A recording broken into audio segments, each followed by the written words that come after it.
सच्चे दरबार की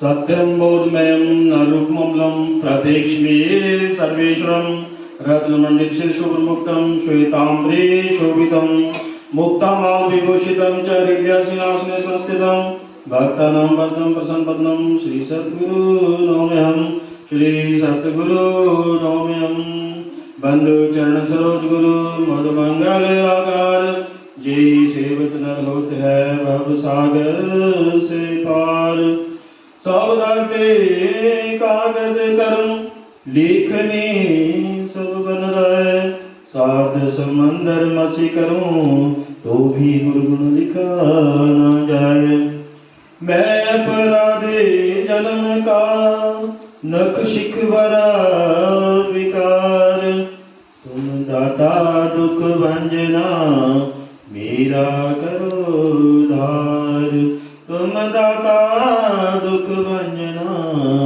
मेरी करो संभाल भक्ति दान मोह दीजिए गुरुदेवन के देव और कछु न चाहिए निस दिन तुम्हारी सेव और कछु न चाहिए हर पल तुम्हारी सेव गुरु जी को सिर पर राखिए चलिए आज्ञा माही कहे कबीर तिस दास को तीन लोक डर नाही।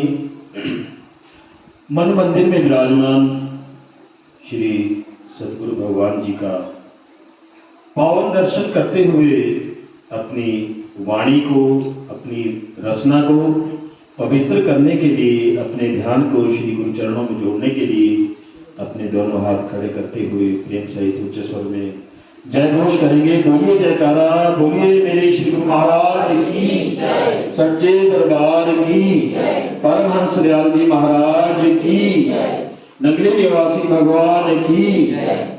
धन्यवाद। परम आदरणीय परम पूजनीय प्रातः स्मरणीय हृदय सम्राट रूहानियत के शहंशाह दया के सागर श्री सद्गुरु भगवान जी की पावन श्री चरण कमलों में विराजमान भक्ति से उत्सुक गुरुमुख भाई बहनों बुजुर्गों व प्यारे बच्चों, दूसरे स्कूल कॉलेज की तरह ही ये सत्संग भी एक रूहानियत की पाठशाला है। ये रूहानियत का स्कूल है, रूहानियत का कॉलेज है। यहाँ रूहानियत की शिक्षा दी जाती है, जबकि स्कूलों में बच्चों को उनके भविष्य को संवारने के लिए शिक्षा दी जाती है कि बच्चे पढ़ लिख कर नौकरी करें, कोई व्यवसाय करें, कोई बिजनेस करें, कोई अपना काम धंधा शुरू करें, धन कमाएं, अपने और अपने परिवार का पालन पोषण करें। सत्संग में सत्य का ज्ञान करवाया जाता है। साधुसंग जी महापुरुष अवतरित होते रहते हैं और यहाँ आकर प्रेम की गंगा बहाते हैं। प्रेम ही ऐसा साधन है, ऐसा अस्त्र है जिससे हमारा मन गुरु के चरणों से जुड़ सकता है। साधुसंग जी, सत्संग में आने के क्या क्या लाभ हैं? सत्संग में आने से पुण्य बनते हैं। संत महापुरुषों ने कहा है, संत मिलन को जाइए तज माया अभिमान, जेते जेते कदम धरो 100 यज्ञ समान। एक एक कदम का 100 अश्वमेध यज्ञ का पुण्य मिलता है, लेकिन मन में धन बल विद्या रूप रंग जाति गाड़ी बंगला बैंक बैलेंस इसका अभिमान ना हो, अहंकार ना हो। साधुसंग जी, सत्संग सुनने से हमारे करोड़ों पाप नष्ट होते हैं। एक घड़ी आधी से पुनाद, तुलसी संगत साध की कटे कोटि अपराध।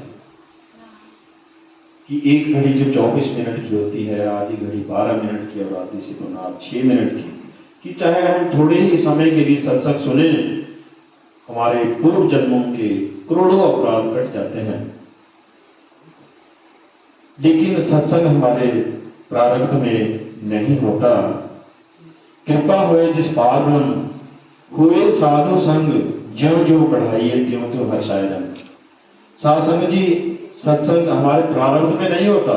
यदि परमात्मा कृपा करे तभी हमें सत्संग सुनने को मिलता है। जितना हम सत्संग सुनते जाते हैं उतना ही हमारे मन में परमात्मा के प्रति प्रेम बढ़ता जाता है, भक्ति का रंग चढ़ता जाता है। साधु जी, सत्संग से ज्ञान प्राप्त होता है और ज्ञान से हमारा विवेक जागृत होता है, अच्छे बुरे का ज्ञान हो जाता है। 84 लाख योनियों में केवल मनुष्य जून ही सिरमौर जून है, सर्वश्रेष्ठ जून है जो सत्संग सुन सकता है, वेद पुराण पढ़ सकता है। तो आज का सत्संग शुरू करते हैं। आज सत्संग के लिए जो वाणी है वो गुरु नानक देव जी की वाणी है, तो सुनेंगे ध्यान से सभी। आत्म मही रामो, राम मही आत्म। गुरु नानक साहिब कहते हैं कि हम परमात्मा में हैं और परमात्मा हम में है, लेकिन ऐसा हम तभी अनुभव कर सकते हैं जब सदगुरु की कृपा दया मेहर से उनके उपदेश पर चलकर इसे साबित करने के लायक हम बन जाते हैं। मिसाल के तौर पर आप देखते हैं कि बड़ का एक बड़ा पेड़ कितना बड़ा होता है, उसका बीज कितना छोटा होता है। अगर यह सच किसी को ना पता हो तो वह इस बात पर विश्वास नहीं करेगा कि यह इतना बड़ा बड़ का पेड़ एक छोटे से बीज के अंदर समाया हुआ है। जब हम इस बीज को जमीन में बो देते हैं, इसे सींचते हैं, इसकी देखभाल करते हैं, तो किस तरह धीरे धीरे खाद पानी से पालन पोषण पाकर एक छोटा सा पौधा इतना बड़ा पेड़ बन जाता है। इसका तना और टहनियां इतनी बड़ी हो जाती हैं कि इसके नीचे कितने ही लोगों को छाया और आश्रय मिलता है। इसी प्रकार परमात्मा हम में है और हम परमात्मा में है, लेकिन होमे के पर्दे के कारण हम इस सच को समझने में असमर्थ है। साध संगत जी, हमारी आत्मा सतनाम के समुद्र की एक बूंद है, परमात्मा की अंश है, लेकिन मन का साथ होने के कारण हम ऐसे कर्म कर बैठते हैं जिनमें फंसकर दुख सुख के अनुभवों के द्वारा हम दृष्टिगोचर भौतिक जगत से जकड़े जाते हैं। साध संगत जी, मूल रूप से आत्मा निर्मल, पवित्र और दिव्य है। यह इस भौतिक संसार में बंध नहीं सकती, लेकिन हमारी इच्छाएं और मन की संगति, इसे साहिब अपनी वाणी में कहते हैं, अमृत वाणी शब्दी पछाणी, दुख काटे हो मारा, नानक हो में रोग बुरे। अब प्रश्न उठता है कि अगर परमात्मा हमारे अंदर है तो हमें दिखाई क्यों नहीं देता? ऐसी कौन सी बाधा है और ऐसी कौन सी बाधा है कि उसे हम दूर कर सकते हैं? परमात्मा को अपने अंदर देखने के लिए सबसे बड़ी रुकावट और बाधा हमारी मैं, मेरी, हमें या अहम की भावना है। ये रुकावट तभी हट सकती है जब हम दिव्य धुन या नाम में समा जाते हैं। जब तक हम नाम का अमृत नहीं पी लेते, इसमें सफल होना अति कठिन है। लेकिन जब हम किसी पूर्ण संत सतगुरु की दया मेहर से शब्द का भेद पा लेते हैं, तब ही ऐसा मुमकिन है। यह अमृत शब्द से प्रवाहित होता है और शब्द ही वह अमृत है। शब्द से हमारा भाव धुनात्मक या रूहानी ध्वनि से है। शब्द दो प्रकार का है। पहला वर्णात्मक शब्द जो इंद्रियों द्वारा लिखा बोला सुना जा सकता है। धुनात्मक शब्द जिसका वर्णन नहीं किया जा सकता। एक धुन वह रूहानी नाद जिसकी तुलना हम कुछ उन आवाजों से कर सकते हैं जिन्हें हम पहचानते हैं। जब हम सतगुरु शब्द के बारे में चर्चा करते हैं, उनका भाव इसी आंतरिक रूहानी आवाज से है जो हम सबके अंदर गूंज रही है। यह शब्द या धुन सबसे ऊंचे रूहानी मंडल से आती है। जब हम इस धुन से जुड़ जाते हैं तब हम भी उस जगह पहुंच जाते हैं जहां से यह दिव्य धुन प्रवाहित होती है। गुरु नानक साहब आगे कहते हैं, जहां देखा तहां एका वेदन आपे बख्शे शब्दी धुरे। गुरु नानक साहब लोगों को हौमे के कारण सांसारिक पदार्थों में उलझे हुए देखकर कहते हैं, नानक हौमे रोग बुरे, कि यदि हौमे की जड़ ही काट दें तो हम मालिक से मिलकर एक रूप हो सकते हैं। लेकिन लोग तो भोग विलास में लिप्त हैं और सांसारिक पदार्थों को इकट्ठा करने में लगे हुए हैं। इसीलिए गुरु नानक साहिब आगे कहते हैं, जहां देखा तहां एका वेदन, कि जहां भी देखो हर तरफ सब लोग इस वेदना में ही तड़प रहे हैं, केवल परमात्मा की दया मेहर से। जब हम संसार के विषय भोगों से मुंह मोड़ देते हैं तो हमारा मन भक्ति में लग सकता है।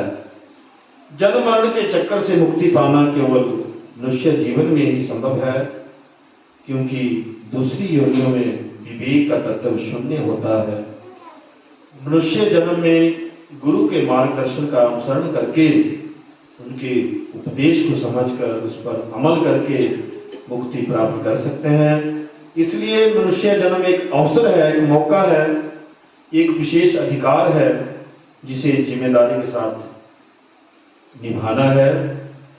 आपे परखे परखण हारे बहुरी सुलाकू ना हुई, कि हर जीवन के अंत में हमारा हिसाब किताब किया जाता है। मनुष्य जन्म का जो उत्तम अवसर हमें मिला था, उसका पूरा लाभ हमने उठाया या नहीं, इसका पता लगाने के लिए हमारी जांच या परख की जाती है। यदि हमने मौके का फायदा उठा लिया तो हमें इस दुख की नगरी में कभी वापस नहीं आना पड़ेगा। गुरु नानक साहिब उस समय हिंदुस्तान में प्रचलित खजाने की परंपरा का एक उदाहरण देते हैं। जब एक चांदी का सिक्का खजांची को दिया जाता था तो उसे परखता था कि खरा है या खोटा। अगर सिक्का खोटा निकलता तो उसे निशान लगाकर वापस कर देता था। यदि सिक्का खरा निकलता तो उसे खजाने में जमा कर दिया जाता था। ठीक ऐसे ही यदि हमने मनुष्य जन्म के दुर्लभ अवसर का सही फायदा उठाया तो मालिक हमें उसी प्रकार निर्मल करके अपने में मिला लेता है। जिन कौ नदरी भई गुरी मेले प्रभ भाणा सचु सोई। सासंग जी कि सब कुछ मालिक की दया मेहर पर निर्भर है, लेकिन इसमें हमें कोशिश करने, अपने कर्तव्य का पालन करने और जिम्मेदारी निभाने से छूट नहीं मिल जाती। मालिक जब किसी आत्मा पर दया मेहर करता है तो पहले वह उसे ऐसे सतगुरु से मिलाप करवाता है जो उसे नामदान रूपी चाबी देकर शब्द अभ्यास करना सिखाते हैं।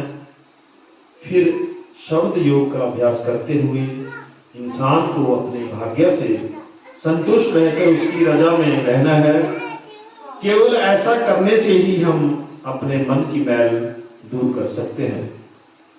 आगे गुरु नानक साहिब अपनी वाणी में कहते हैं, पौणु पाणी वैसंत्रु रोगी, रोगी धरती सभोगी।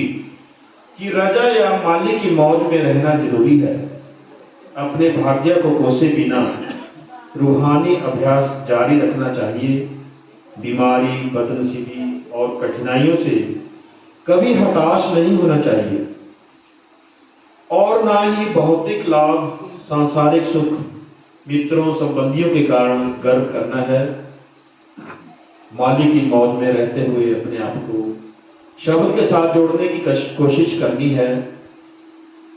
माता पिता माया देहस ये रोगी, रोगी कुटुंब सजोगी।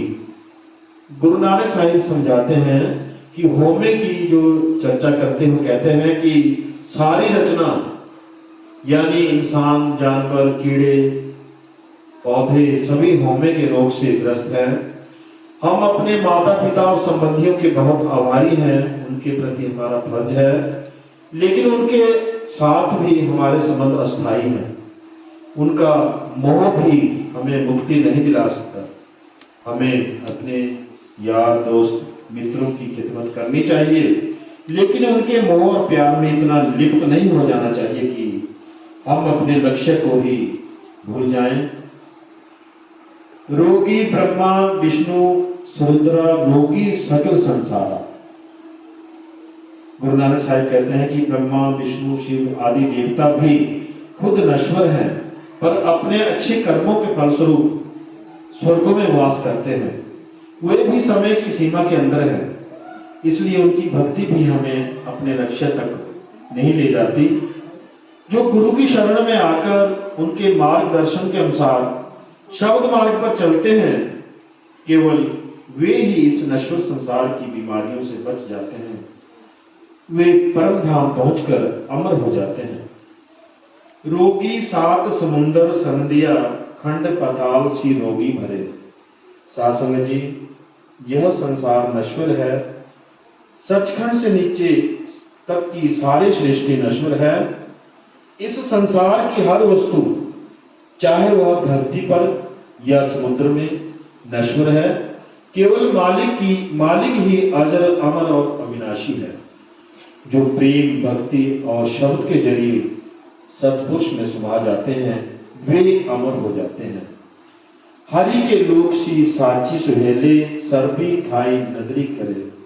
कि जो शब्द के अभ्यास द्वारा काल का देश पार कर लेते हैं, वे सदा के लिए मालिक में समा जाते हैं। ऐसी आत्माएं सदा परम आनंद में रहती हैं।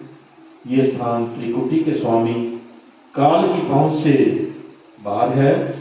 जीवात्मा शब्द में समा जाती है, उसके सांसारिक बंधन सदा के लिए कट जाते हैं। रोगी खट दर्शन भेख धारी, नाना हटी अनेका। कि जो लोग संसार को त्याग कर भगवा कपड़े पहनकर भिक्षा की याचना करते हैं, संन्यास ग्रहण कर लेते हैं, वे भी पूर्णता को प्राप्त नहीं कर सकते। केवल दिव्य ध्वनि के द्वारा ही मन पर हावी होकर उसे हमेशा के लिए नियंत्रित किया जा सकता है। वेद कतेब करही कह बबुरे, नह बुझी इक एका। कि लोग वेद और कुरान शरीफ की बात करते हैं, लेकिन केवल इनके पढ़ने से मुक्ति नहीं मिलती है। अगर हमने उस सर्वव्यापी परमात्मा को नहीं पाया, तो वेदों और कुरान शरीफ पढ़ने का कोई लाभ नहीं है। मिठ रसु खाई सु रोगी भरीजे, कंद मूली सुख नाही। कि ऐसे लोग भी जो एकांत में, जंगलों में, पहाड़ों में रहते हैं, कंद मूल बेर फलों आदि पर ही गुजारा करते हैं, ऐसा जीवन भी हमें परमार्थ की ओर नहीं ले जा सकता।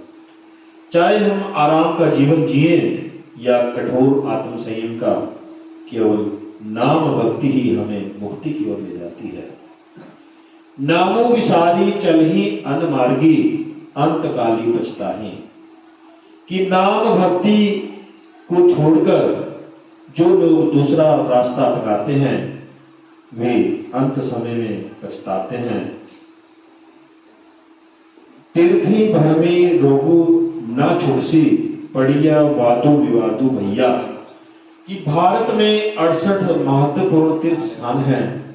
यदि हम सारा जीवन इन सब तीर्थों स्थानों की यात्रा करने में लगा दें, तो भी हम मोह और माया के बंधनों से मुक्त नहीं हो सकते। दुविधा रोग सु अधिक बडेरा, माया का मोहताजू भैया। यदि हम शब्द अभ्यास की मुक्ति छोड़कर कोई अन्य साधन अपनाते हैं, तो हमें पता चलेगा कि हमने अनजाने में मन और माया के सूक्ष्म जाल में फंसकर अपना कीमती समय नष्ट कर दिया है। गुरुमुखी साचा शब्दी सलाहे, मनी साचा तिशु बहु गैया। कि हमें केवल वक्त के जो गुरुमुख हैं, मौजूदा जो संत महात्मा हैं, उनके मार्गदर्शन में ही भक्ति करनी चाहिए। सच्चा गुरुमुख वह है जो खुद शब्द में समाकर माली का ही रूप बन गया हो। अंतिम वाणी है गुरु नानक देव जी की, अंतिम 2 लाइनें हैं। नानक हरिजन अनदिनु निर्मल, जिन कहो कर्मी निशानु पाया। गुरु नानक साहिब समझाते हैं कि सच्चा गुरु केवल देह नहीं बल्कि शब्द होता है। शब्द की धारा परमात्मा के घर से आती है और हर इंसान के दिल में है। क्योंकि हमें इसका पता नहीं, इसलिए हम नहीं जानते कि किस तरह उसका पहुंचा जाए। सतगुरु शब्द की भक्ति करके उसका रूप ही हो जाते हैं। जब हम प्रेम से उनकी भक्ति करते हैं तो वे हमारे हृदय में भी शब्द को जागृत कर देते हैं।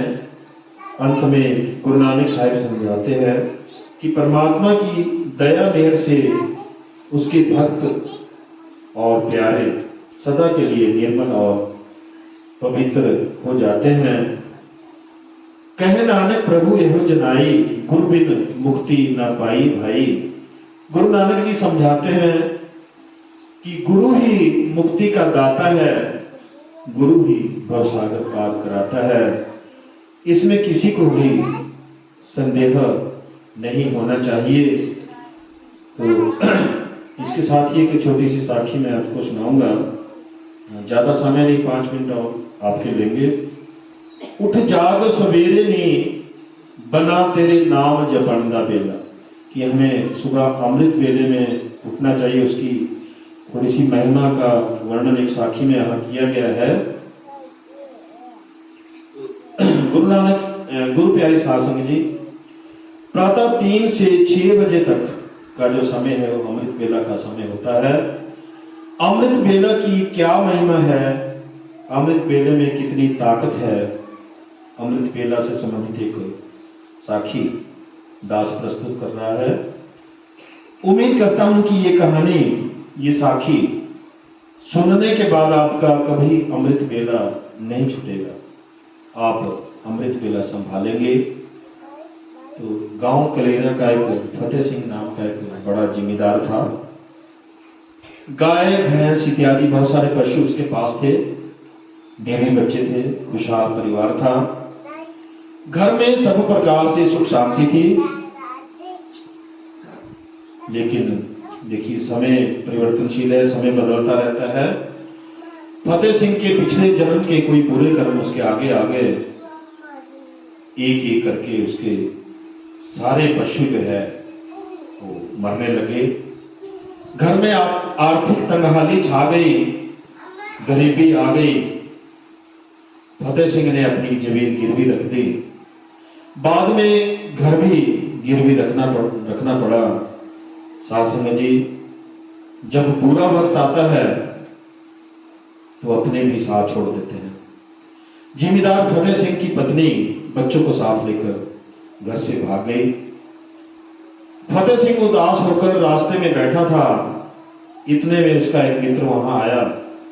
तो फतेह सिंह से उदास होने का कारण पूछा। फतेह सिंह ने अपने मित्र को अपनी दास्तान सुनाई कि किस तरह उसके एक एक करके सारे पशु मर गए, घर जमीन गहने गिरवी रखने पड़े, पत्नी बच्चों को लेकर भाग गई। आज उसकी हालत एक भिखारी की तरह है। उसके घर को किसी की नजर लग गई, किसी ने उसे कुछ जादू टोना कर दिया है। तो फतेह सिंह के मित्र ने कहा कि फतेह सिंह, तू मेरे गुरु बाबा नंद सिंह जी के पास चल, वे तेरी सारी परेशानी दूर कर देंगे। वो पूर्ण महापुरुष है, तेरी समस्या का हल वे निकाल सकते हैं। यहाँ से उनके डेरे तक केवल आधा घंटा लगता है। इतना नजदीक होते हुए भी फतेह सिंह कभी भी बाबा नंद सिंह जी की शरण में नहीं गया था, ना कभी उनका सत्संग सुना था। लेकिन आज अपने मित्र के कहने पर इस उम्मीद के साथ कि सब ठीक हो जाएगा, बाबा नंद सिंह के डेरे की ओर चल पड़े। रात को सत्संग सुना। सभी सत्संगी जब वहां से निकल गए तो फतेह सिंह गुरु जी के चरणों में गिर पड़ा, रोने लगा, गिड़गिड़ाने लगा, कहने लगा, बाबा जी मेरे घर को, मेरी सुख शांति को किसी की नजर लग गई है, किसी ने ओपरा कर दिया है, जादू टोना कर दिया है। तो बाबा सिंह नंद सिंह जी ने फतेह सिंह को कहा, दोष ना देऊं किसे, दोष कर्मा अपनिया, जो मैं किया सो मैं पाया, दोष ना दीजिए अवर जना।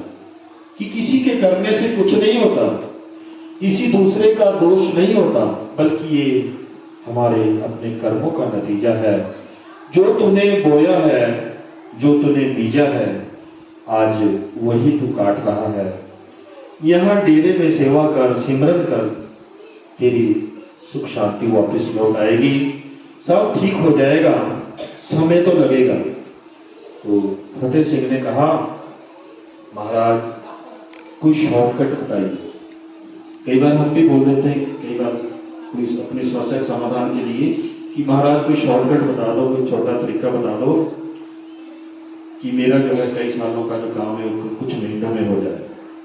तो बाबा नंद सिंह जी बोले कि हाँ शॉर्टकट तो है, तुम कर पाओगे, तुम्हें कई जन्मों के बाद जो मिलने वाला सुख है वो इसी जन्म में मिल जाएगा और कुछ ही दिनों में मिल जाएगा। तो फतेह सिंह ने कहा कि बताओ बताओ महाराज मुझे क्या करना है, मरता क्या ना करता। तो महापुरुष बोले कि आपके घर में ढोल है? कि नहीं महाराज ढोल तो नहीं है। तो कहते ये ऐसा करो फतेह सिंह की एक घंटी ले लो, जैसी स्कूल में घंटी होती है ना ऐसी घंटी ले लो, और रात को 2 बजे स्नान करने के बाद पूरे गांव में सबके दरवाजे के आगे घंटी बजानी है और भजन गाना है, उठ जाग सवेरे नी बना तेरे नाम जपन दा बेला। तो फतेह सिंह बोला महाराज ऐसा करने से तो लोग गालियां देंगे, मुझे पागल कहेंगे, पिटेंगे भी। तो बाबा नंद सिंह जी ने कहा कि हाँ लोग गालियां भी देंगे, धक्के भी मारेंगे और हो सकता है कि तेरी पिटाई भी कर दे। तो फतेह सिंह ने कहा कि महाराज इस काम को मैं ठीक है मैं करूंगा, हामी भर दी। दूसरे दिन ही रात को 2 बजे स्नान करने के बाद पूरे गांव में सबके घर घर जाकर दरवाजे पर जाकर घंटी बजाता, जगाता, सबको जगाता कि अमृत बेला संभालो। साध संगत जी लोगों ने फतेह सिंह को बुरा भला कहा, पीटा भी, लेकिन उसने इस सेवा को नहीं छोड़ा। खुद जागना बड़ी नेक बात है, लेकिन अमृत बेला में औरों को जगाना पुण्य का काम है। उस गांव के आधे से ज्यादा लोगों ने गुरु नानक की दात समझकर अमृत बेला संभाला और सुबह जल्दी जागना शुरू कर दिया, अमृत बेला में जागना शुरू कर दिया। साध संगत जी अमृत बेले में जागना बहुत अच्छी बात है, और जो दूसरों को जगाते हैं उनको गुरु नानक जी ने बड़ी बड़ी बड़ियाई दी है। उनके चरणों की धूल गुरु नानक अपने मस्तक पर लगाते हैं। कुछ ही समय बाद फतेह सिंह को सेवा का फल मिला, उसकी जमीन, उसका घर बार जो गिरवी थे वो वापस मिल गए, बीवी बच्चे घर आ गए, फिर से परिवार में खुशियां लौट आई, सुख शांति वापस आ गई।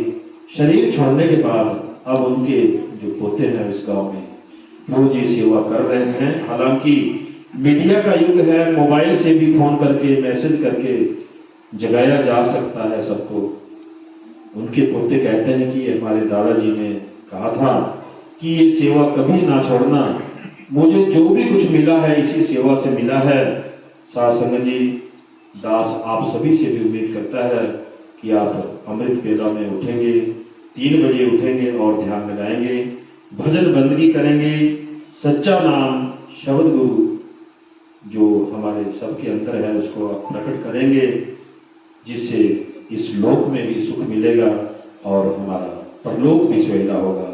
बोलिए जयकारा, बोलो मेरे श्री गुरु महाराज की।